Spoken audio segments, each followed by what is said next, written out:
Well, no surprise, but the felt doesn't really fit with all that wiring in place, so I'm going to have to backtrack a little bit and pull all this wiring free, fit the felt underneath it.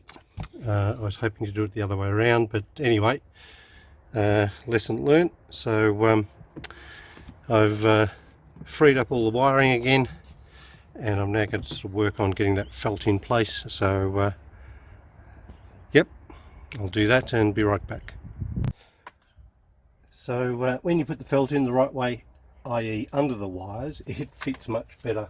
So this is looking at it from the front of the car towards the boot, and we'll just swing around the back and have a look from the other side.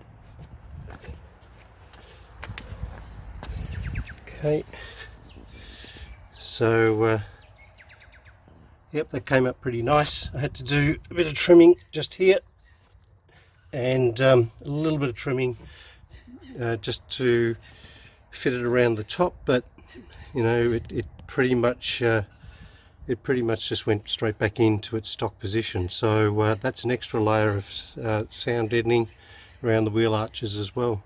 So that's the passenger side done.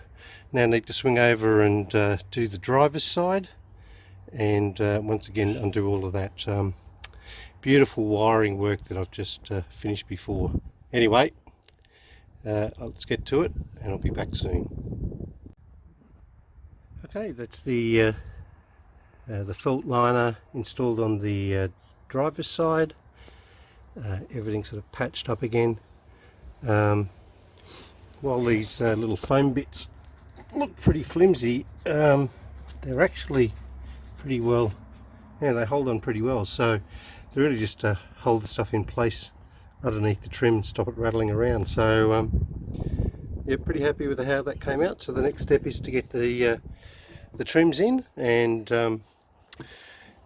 just see where it overlaps, because I think I might need to do some sound treatment to these parts, which I think are under the trim. Anyway, let's get those back in and see what we're dealing with. Alright, so this is just doing a test fit of the trim. Considering all the material that's in the back there, it's not absolutely perfect. There's a bit of a gap here, and I had to trim this little piece off here because it was preventing it from going in, but it will fit in okay without too much trouble, I don't think. What I do need to do though is put some acoustic liner in underneath this section here, and then I think we can pretty much put the trim back into place. So driver's side, so far so good. Oh, we got that acoustic liner down underneath that trim area. I did have to trim a little bit off the bottom of the felt here just to compensate. It was bunching up. I'm just going to make the trim even harder to fit later. This side, same thing, but just a little bit off the back. It actually was a better fit. So a couple of little bits of trim taken off, or felt taken off, so I think we're ready to have a go at fitting that trim now, and fingers crossed it all goes well. Alright, back in a moment.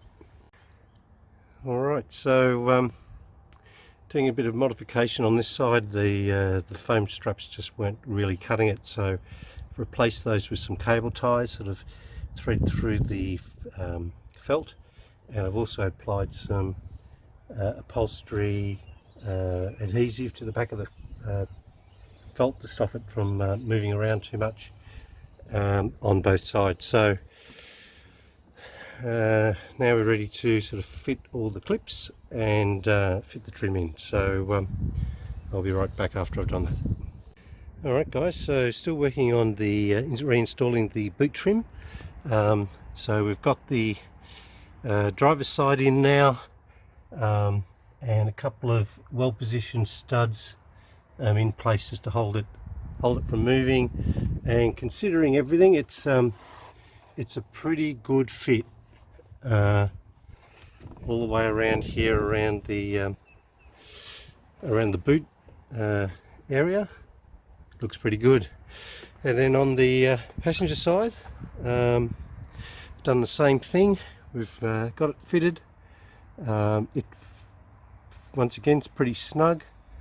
Now I'm not going to lock it down just yet because I still have a little bit of work to do with the wires for the amp and DSP. So, but that's all looking pretty good, considering there's so much material in behind that trim. So yeah, I'm pretty happy with that. So I'm going to move on to the next stage and come back a little later.